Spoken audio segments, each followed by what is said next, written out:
السلام علیکم ناظرین، میں ہوں آپ کا میزبان عبدالروف اور آپ دیکھ رہے ہیں یوٹیوب چینل عمر کن۔ تو ناظرین، آنے والے مہینے یوم دفاع یعنی کہ 6 ستمبر پاکستان کی تاریخی جنگ کے سنسنی خیز اور واقعات آپ سے کچھ شیئر کریں گے، خراج تحسین پیش کریں گے ہم شہداء کو۔ تو ناظرین، یوم دفاع کے موقع پر جو سب سے بہترین کردار مجھے لگا وہ راجہ عزیز بھٹی کا۔ پاکستان کے نامور سپوت راجہ عزیز بھٹی شہید نشان حیدر 6 اگست 1923 کو ہانگ کانگ میں پیدا ہوئے، جہاں ان کے والد راجہ عبداللہ بھٹی اپنی ملازمت کے سلسلے میں مقیم تھے۔ دوسری جنگ عظیم کے خاتمے کے بعد یہ گھرانہ واپس لادیا گجرات چلا آیا، جو ان کا آبائی گاؤں تھا۔ راجہ عزیز بھٹی قیام پاکستان کے بعد 21 جنوری 1948 کو پاکستان ملٹری اکیڈمی میں شامل ہوئے۔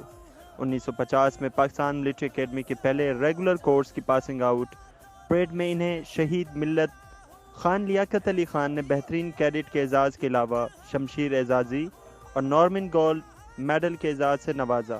پھر انہوں نے پنجاب ریجمنٹ میں سیکنڈ لیفٹیننٹ کی حیثیت سے شمولیت اختیار کی اور 1956 میں ترقی کرتے ہوئے میجر بن گئے۔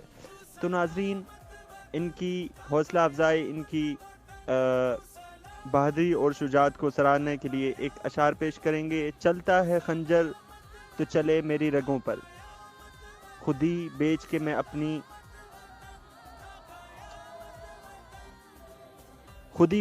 اپنی میں کبھی جھک نہیں سکتا۔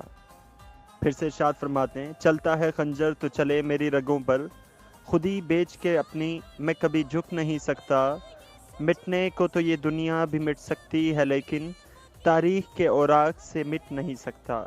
تو ناظرین، ستمبر 1965 کو جب بھارت نے پاکستان پر حملہ کیا تو میجر عزیز بھٹی لاہور سیکٹر میں برکی کے علاقے میں ایک کمپنی کے 6 کمان کر رہے تھے۔ اس کمپنی کی 2 پلاٹون BRB نہر کے دوسرے کنارے پر متعین تھے۔ میجر عزیز بھٹی نے نہر کے اگلے کنارے پر متعین پلاٹونوں کے ساتھ آگے بڑھنے کا فیصلہ کیا۔ ان حالات میں ناظرین، جبکہ دشمن تابڑتوڑ حملے کر رہا تھا اور اسے توپ خانے اور ٹینکوں کی پوری امداد حاصل تھی، میجر عزیز بھٹی اور ان کے جوانوں نے آہنی عزم کے ساتھ لڑائی جاری رکھی اور اپنی پوزیشن پر ڈٹے رہے۔ 9 اور 10 ستمبر کی درمیانی رات کو دشمن نے اس سارے سیکٹر میں بھرپور حملے کے لیے اپنی ایک پوری بٹالین جھونک دی۔ میجر عزیز بھٹی کو اس صورتحال میں نہر کے اپنی طرف کے کنارے پر لوٹ آنے کا حکم دیا گیا، مگر جب وہ لڑکھڑا کر راستہ ہٹاتے ہوئے نہر کے کنارے پہنچے تو دشمن اس مقام پر قبضہ کر چکا تھا۔ تو انہوں نے ایک انتہائی سنگین حملے کی قیادت کرتے ہوئے دشمن کو اس علاقے سے نکال باہر کیا، اور پھر اس وقت تک دشمن کی زد میں کھڑے رہے جب تک ان کے تمام جوان اور گاڑیاں نہر کے پار نہ پہنچ گئی۔ انہوں نے نہر کے اس کنارے پر کمپنی کو نئے سرے سے دفاع کے لیے منظم کیا۔ دشمن اپنے چھوٹے ہتھیاروں، ٹینکوں اور توپوں سے بے پناہ آگ برسا رہا تھا، مگر راجہ عزیز بھٹی نہ صرف اس کے شدید دباؤ کا سامنا کرتے رہے بلکہ اس حملے کا تابڑتوڑ جواب بھی دیتے رہے۔ اس دوران ان دشمن کے ایک ٹینک کا گولہ ان پر آن لگا، جس سے وہ موقع پر جاں بحق ہو گئے۔ اس دن 12 ستمبر 1965 کی تاریخ تھی۔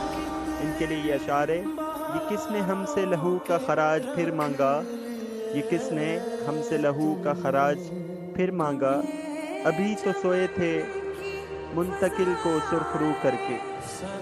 ستمبر 1965 کو صدر مملکت فیلڈ مارشل ایوب خان پاک فوج کو 94 افسروں اور فوجیوں کو جنگ ستمبر میں 26 بہادری کے نمایاں کارنامے انجام دیتے پر مختلف تمغوں اور اعزازات سے نوازا۔ ان کے اعزازات میں سب سے بڑا تمغہ نشان حیدر تھا، جو کہ میجر راجہ عزیز بھٹی شہید کو عطا کیا گیا۔ راجہ عزیز بھٹی شہید یہ اعزاز حاصل کرنے والے پاکستان کے تیسرے سپوت تھے۔ تو ناظرین، اگلے ہمارے ولاگ کا انتظار کیجیے گا۔ فی الوقت اپنا ڈھیر سارا خیال رکھیے گا۔ نیکسٹ آنے والی ویڈیو میں ہم دوسرے نشان حیدر اور ان بہادروں کا ذکر کریں گے۔ فی الوقت اپنا اور اپنے اس چینل کا ڈھیر سارا خیال رکھیے گا۔